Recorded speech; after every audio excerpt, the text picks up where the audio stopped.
नमस्कार, आपण पाहत आहात आलमगीर न्यूज लाईव्ह 24। गाडी हॉटेल व जनरल स्टोअर्समध्ये घुसली, या अपघातात महिलेचा मृत्यू।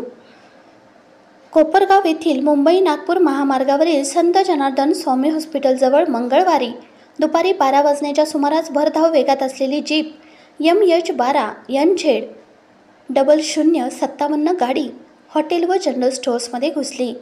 या अपघातात सुनंदा साबळे नावाच्या महिलेचा मृत्यू झाला, तर 3 जण जखमी झाले आहेत।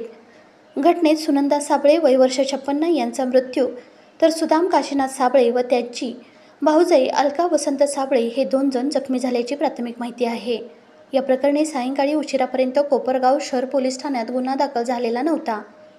कोपरगाव शहरातून जाणाऱ्या मुंबई नागपूर मार्गावरील SJS हॉस्पिटल जवळील साई जनार्दन हॉटेल व एका जनरल स्टोअर्समध्ये भरधाव येणारी स्कॉर्पिओ गाडी घुसली। चालकाचे नियंत्रण सुटल्याने हा अपघात घडला आहे।